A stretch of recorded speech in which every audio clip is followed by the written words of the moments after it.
Good evening, कैसे हैं आप सब। तो जी संडे इवनिंग का वीडियो है। शाम के बजे हैं ठीक 7।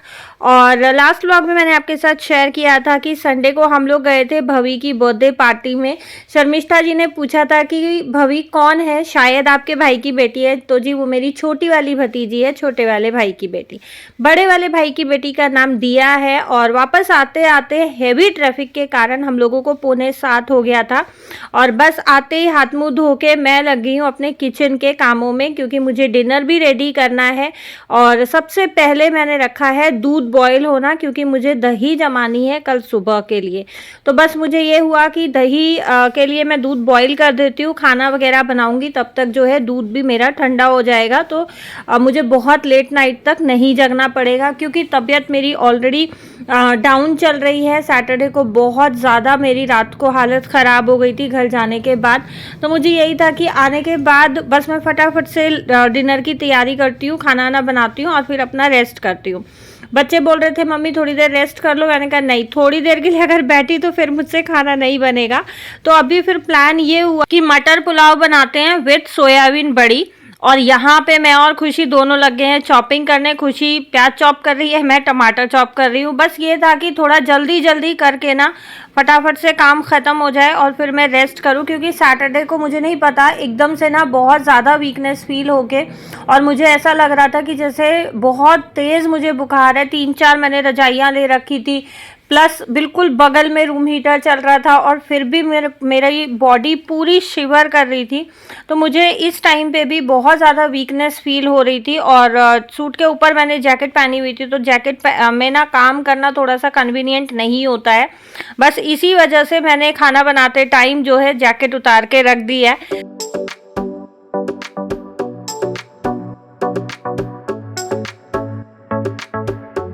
और यहाँ मैं साथ साथ बच्चों से भी बातें कर रही हूँ, क्योंकि आते ही सब लोग अपने अपने काम पे लग गए थे। तो बस मैं बच्चों को काम बता रही थी कि इसके बाद ये काम करना है, क्योंकि सैटरडे इवनिंग जब हम गए थे तो हम मशीन लगा के गए थे और सुबह आई थी धानु काम करने के लिए, तो वो कपड़े फैला के गई थी।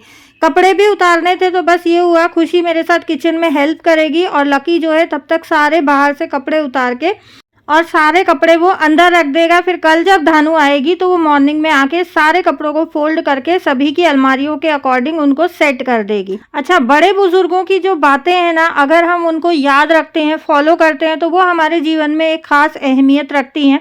और हमारे बड़े बुजुर्ग कहा करते थे कि दिन छिपने के बाद कपड़े कभी भी हमें बाहर नहीं छोड़ने चाहिए। और उनकी हर बात के पीछे एक साइंटिफिक रीज़न होता है, एक साइंटिफिक लॉजिक होता है। और दिन छिपने के बाद ऐसा माना जाता है कि जो नेगेटिव एनर्जीज होती हैं, नकारात्मक ऊर्जाएं होती हैं, वो एक्टिव हो जाती हैं और हमारे सराउंडिंग में भ्रमण करती है। रात भर कपड़े बाहर रहने के कारण वो नकारात्मक ऊर्जाएं हमारे घर में प्रवेश कर जाती हैं। तो जी ये है नेक्स्ट डे मॉर्निंग, यानी कि मंडे मॉर्निंग। और यहाँ आज हम लोग अपने बेडरूम को थोड़ा सा अरेंज करेंगे, थोड़ी सी इसकी सेटिंग चेंज करेंगे, क्योंकि ये जो बेड मैंने इस डायरेक्शन में लगा रखा है ना, ये हम लोग रखते हैं गर्मियों में। विंटर्स में हम लोग इसकी डायरेक्शन चेंज कर देते हैं, क्योंकि खिड़की में से हवा आती है। बट इस बार आप लोग देख रहे हो, जब से सर्दियां शुरू हुई हैं तब से ही मेरी तबीयत जो है ठीक नहीं चल रही है। बट आज ये हुआ कि दोनों ही बच्चे स्कूल नहीं गए हैं, क्योंकि फ्राइडे को सैटरडे आई थिंक इनका एनुअल फंक्शन है, तो स्कूल में एज सच पढ़ाई नहीं हो रही है। सिर्फ जिन बच्चों ने पार्टिसिपेट किया है वही आए हैं।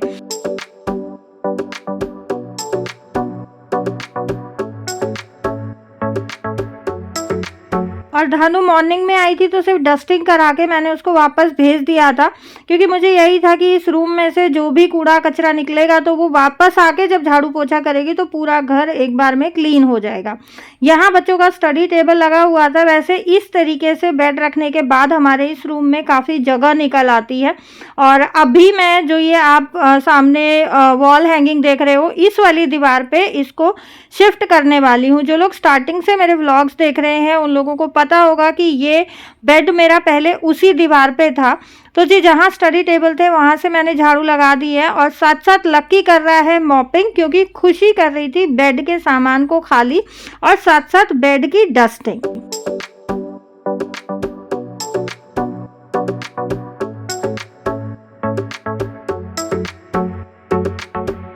तो जी शिफ्टिंग में आज हम बेड बॉक्स खाली नहीं कर रहे हैं क्योंकि बच्चों का कहना है कि मम्मी ये ज़्यादा हैवी नहीं होगा और हम इनको सामान के समेत ही शिफ्ट कर देंगे।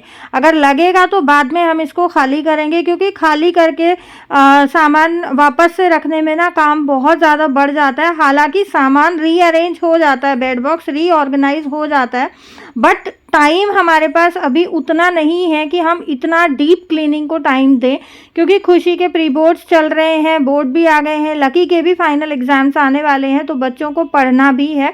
तो बस यही हुआ कि चलो ठीक है, अगर सामान समेत शिफ्ट हो जाता है तो सामान समेत ही शिफ्ट करते हैं।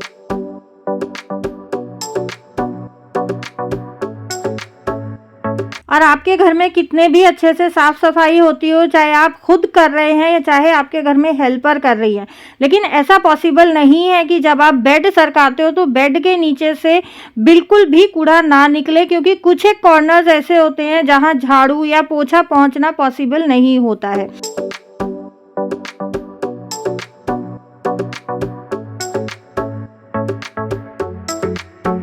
और बेड बॉक्सेस का जो पोर्शन सिरहाने की तरफ अटैच होता है, इसमें भी मुझे कुछ एक जाले दिख रहे थे, तो बस वो भी मैंने साथ साथ झाड़ दिए हैं।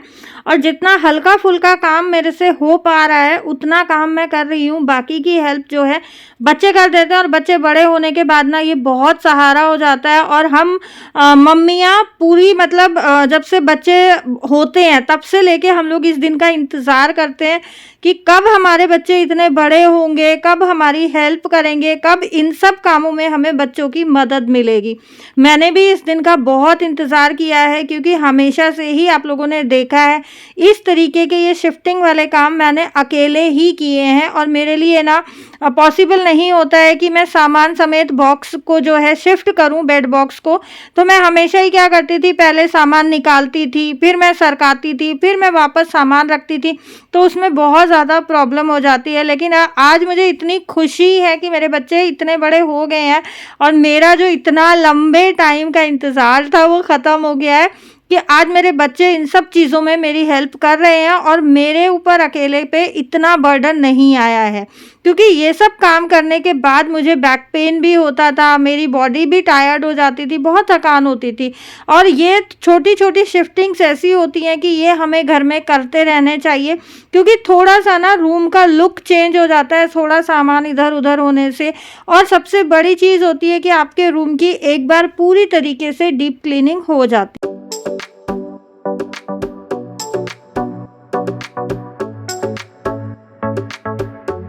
अच्छा, कल भवी के बर्थडे सेलिब्रेशन वाला व्लॉग जो आप लोग देख चुके हो, उसमें पूनम का मुझे कमेंट आया था कि दीदी पूरे व्लॉग में आपकी हमें कहीं भी झलक देखने को नहीं मिली, आप प्लीज़ एक बार अपना लुक दिखा देते। तो जी वीडियो स्टार्ट करते टाइम जो मैंने सूट पहना हुआ था ग्रीन कलर का, जो मैंने एनिवर्सरी पे पहना था, सेम सूट मैंने भवी की बर्थडे पार्टी में डाला था। क्योंकि अभी जो हेल्थ इश्यूज़ मेरे चल रहे हैं ना, बहुत ज़्यादा पेन है मुझे अब स्टिल, तो उसके कारण मेरा कुछ भी करने का या कुछ भी ऐसा नया पहनने का, ओढ़ने का, करने का मन नहीं कर रहा है। आप लोग समझ सकते हो कि जब आपके शरीर में कुछ दिक्कत चल रही है या आप किसी दर्द से गुजर रहे हो, तो उस दौरान आपको कुछ भी ऐसे एक्साइटेड होके करने का ना मन नहीं करता है। तो जी यहाँ पे बेड हमारा अच्छे से ऑर्गेनाइज हो गया है, बेडशीट मैंने चेंज कर दी है, और ये क्विल्ट में सारा दिन ओढ़ के लेटी रहती हूँ, तो क्विल्ट के बिना मेरा गुजारा नहीं होता है। और ये 5.5 किलो रुई की रजाई है, बहुत हैवी रजाई है। और सर्दियों में ना लिटरली मेरे साथ ऐसा होता है कि जब तक मेरे ऊपर वज़न नहीं होता है ना, तब तक मुझे नींद नहीं आती है। और जिसमें मेरे रूम में 24/7 हीटर भी चलता है, तब भी मुझे ये रजाई चाहिए होती है, क्योंकि ठंड मुझे इस दौरान इतनी लग रही है, क्योंकि शरीर में वीकनेस इतनी आ गई है। आप लोग सोचें, 1 महीने में मेरा 6 किलो वज़न कम हो गया, तो वीकनेस के कारण भी मुझे ठंड ज़्यादा लग रही है इस बार। और यहाँ सुबह बेड की शिफ्टिंग करने से पहले या रूम को अरेंज करने से पहले मैंने ये राजमा बॉयल होनी रख दी थी, और राजमा हमारी साथ साथ बॉयल हो गई हैं। कमरे का काम ख़त्म हो गया है, साथ में मैंने मैट बिछा दिया है, और सुबह दीदी आई थी तो वो कुछ तैयारियां करके गई हैं खाने बनाने की। तो यहाँ उन्होंने प्याज चॉप करके रखा है, हरी मिर्च चॉप करके रखी है, और लहसुन जो है छील के रखा है। तो सब्ज़ी वगैरह मैं खुद ही बना रही हूँ, क्योंकि मेरे बच्चों को उनके हाथ की सब्ज़ी नहीं पसंद आती है। हो जाता है कि जैसे सबका खाना बनाने का स्टाइल अलग होता है, नमक मिर्च या मसाले डालने का तरीका अलग होता है, तो मेरे बच्चों को नहीं पसंद आ रहा है, इसलिए सब्ज़ी वगैरह मैं ही बना रही हूँ। और यहाँ पे अभी लंच की तैयारी हो रही है क्योंकि नाश्ता बच्चे ऑलरेडी कर चुके हैं दूध और गाजर के हलवे का। तो यहाँ पे बस मैंने सरसों का तेल लिया है, हिंग जीरा भून के प्याज अदरक लहसुन अच्छे से भून लिया। उसके बाद इसमें मैंने टमाटर और हरी मिर्च का जो पेस्ट है वो डाला है, हल्दी और नमक डाला है। अब मैंने इसमें कश्मीरी मिर्च और देगी मिर्च दोनों डाली है। थोड़ी सी मैं इसमें डाल रही हूँ बारीक चॉप करी हुई हरी मिर्च। अच्छा, मिर्च मैंने टमाटर में भी ली थी और मिर्च मैंने अभी भी डाली है, मैंने देगी मिर्च भी डाली है। तो सारी चीज़ें मैंने इस तरीके से बैलेंस की हैं कि सब्ज़ी में बहुत ज़्यादा मिर्च ना हो। और राजमा चावल जब हम खाते हैं तो उसमें थोड़ा सा अगर तीखापन या थोड़ा सा चटपटापन ना हो तो राजमा चावल खाने का स्वाद नहीं आता है। तो जी राजमा मैंने बना दी है। अब चावल खुशी बनाएगी क्योंकि मैं और खुशी के पापा जा रहे हैं मार्केट और हम लोग आए हैं पूजा का थोड़ा सा सामान लेने। और ये जो शॉप है ये सेक्टर 12 जो बीकानेर वाली मार्केट है उसके जस्ट सामने है। ये दिए भी उपले के हैं। हाँ। तो इनको क्या नीचे किसी चीज़ में रख के चलाना पड़ेगा? है हाँ, इसे ऐसे ही रख के जलाना पड़ेगा। जलेगा नहीं तो? इसके अंदर रुई और बत्ती तेल डालोगे। हाँ। तो बत्ती जलेगी। तो ये क्यों नहीं जलेगा? उपले का है तो जलने वाला कौन सा है? दिया तो गोबर जल जाएगा पूरा। ये भी उपले का ये क्या है? ये भी उपले का गोबर है ये। मुझे बेसिकली गोबर के उपले चाहिए थे बट यहाँ पे भी गोबर के उपले या कंडे नहीं मिले। लेकिन यहाँ पे ना गोबर के दिए थे। और ये देखें आप, ये ना कुछ एक ऐसे स्लाइस टाइप कुछ बना रखा है गोबर का, ये इस तरीके से टिक्की सी। तो ये हम लोगों ने लिए हैं, हालांकि बहुत महंगा मिला है लेकिन क्या करें, मुझे ज़रूरत थी ये लेने की क्योंकि मेरे पास हैं गोसे जो हैं एक कट्टा भर के हैं बट वो टूटते नहीं है, पता नहीं क्यों, वो बहुत ज़्यादा हार्ड हैं, तोड़ने में बहुत दिक्कत आती है। और यहाँ पे ले रही थी मैं एक दिया या फिर ढक्कन मिट्टी का।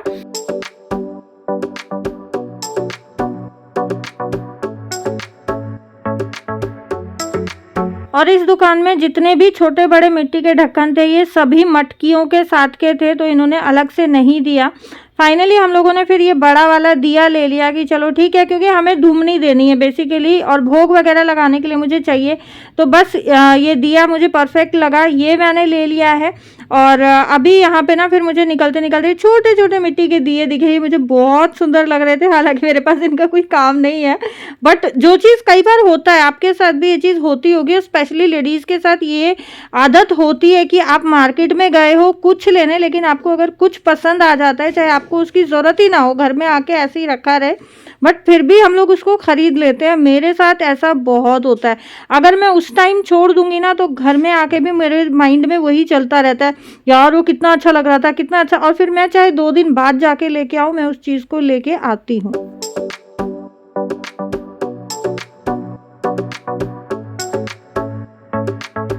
और यहाँ अलग अलग साइज के बहुत सारे छोटे बड़े लड्डू गोपाल हैं। नीचे आप देखें पूरे इन्होंने नीचे वाला जो रैक है उसमें पूरे में लड्डू गोपाल रखे हुए हैं, बिल्कुल छोटे से लेके बड़े साइज तक के। मैंने यहाँ पे ली है एक छोटी सी बाबा की मूर्ति, यानी कि बालाजी महाराज की, मुझे चाहिए थी। और फिर हम लोग आ गए थे यहाँ थोड़ा सा ये कपूर वगैरह लेने के लिए। तो यहाँ ये चंदन का रूम फ्रेशनर दिखा तो बस हम लोगों ने ये भी ले लिया। काफ़ी अच्छी फ्रेग्रेंस है इसकी। हालांकि घर में आके जब मैंने हल्का सा स्प्रे किया ना, बच्चे बोल रहे थे इसमें रूह अफ़ज़ा जैसी खुशबू आ रही थी। और यहाँ पे आप ये देखें, ये पूजा की सामग्री की दुकान है, बट यहाँ पे गुड़, शक्कर, गज्जक, रेवड़ी, मूंगफली, मसाले, आपको हर तरीके का आइटम यहाँ मिल जाएगा। और जब मैं बिल करा रही थी तो मुझे खलबट्टे भी दिखाई दिए। आप देखें लकड़ी का और मार्बल का और जो सिल्वर टाइप में आता है वो, लोहे का, पीतल का। कितने का पैकेट है ये आपका 125 का पैकेट है, 25 पीस का। आंटी